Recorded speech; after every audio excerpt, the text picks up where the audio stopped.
Our last lecture for Chapter 7 will be a short discussion on family systems that involve divorce and/or remarriage. To start, I do want to point out that adolescents with divorced parents are at a higher risk for certain psychological outcomes. For example, they are more likely to have behavioral problems and experience psychological distress, such as anxiety or depression. In addition, we also see a greater risk in terms of academic achievement. So, divorce can impact a teenager socially, psychologically, and academically. We do know that adolescents do tend to be at less of a risk of these things than younger children. So, younger children who experience divorce do show more negative effects. But as adolescents, they are more likely to spend less time at home. So what we tend to see is that the risks are slightly mitigated because there's less time spent with the changed family system and more time spent in situations that might offer a social support, like around friends or even at work. Adolescents also, as we've discussed, have better cognitive skills, so they might be more capable of coping cognitively with the divorce. And then, as I mentioned, increased time with peers likely plays a big role here as well. We do know that divorce can have a lasting effect into emerging adulthood, where emerging adults with divorced parents do tend to show more problems with close relationships, and they tend to be more wary or less willing or eager to enter into marriage. So you might see a situation where an emerging adult puts off getting married longer, regardless of their relationship because of their experience. And then even more down the road, we know that emerging adults with divorced parents are at greater risk of being or getting divorced themselves. That's a trend that does not go away throughout the rest of development. But what I want to point out most here, what I think is the most important aspect of this aspect of a family, is the large degree of variability. No two divorced families are alike.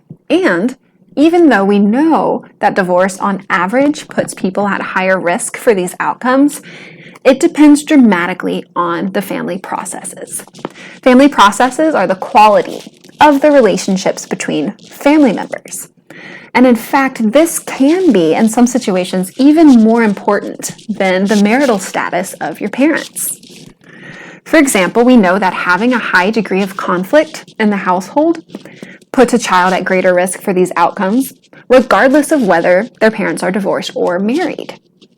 So, and I'm sure you've thought of this before, living in a household where there's a high degree of conflict, it might be better for those parents to get divorced, to decrease the overall level of conflict and improve family processes. Parenting style plays a big role in the quality of family relationships. Situations where a parent is overly relying on a child as a confidant can harm family processes. And we often see some divorced teenagers and adolescents develop a worse relationship with the father. So if divorce happens and the father maintains a high degree of involvement with his children, that can actually prevent some of these negative outcomes from happening. And then, of course, the big issue here for many, specifically women or teenagers and emerging adults who live primarily with their mother, is the increased economic stress that often comes along with divorce. So, many of the outcomes that we've talked about for children of divorced parents are also true for individuals with single parents and other similar family situations. But the same is true for them, where it matters more what the family processes look like than the actual marital state of their parents. So the big takeaway here is that we can take a situation where there's divorce, where there's a single parent, where there's other levels of inequity or disequilibrium within a family system, and prevent many of these negative outcomes just by working on that family process. I want to quickly go over some of the interesting aspects of families that involve remarriage.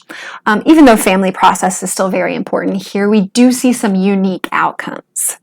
We know that across the board, remarriage of a mother typically has a negative impact on adolescents and emerging adults. We see higher levels of depression, anxiety, conduct disorder, and again, worse academic achievement, just like we see with divorce. But the key here is that these go up when remarriage occurs during adolescence. It tends to be particularly hard for girls who developed a closer relationship with their mother during the divorce. And now the new father or new spouse, new other mother is coming in and kind of disrupting that newly close relationship.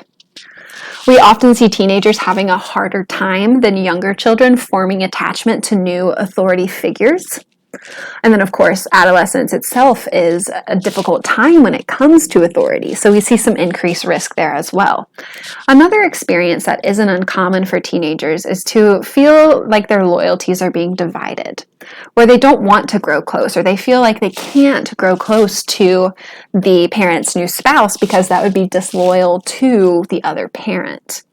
This is less common in younger children. So divorce and remarriage specifically can be particularly hard during this transitional period. We do know, however, that these disruptions don't last.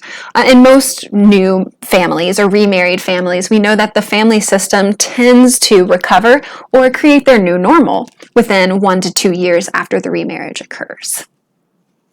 That brings me to the end of Chapter 7. As always, please reach out if you have any questions.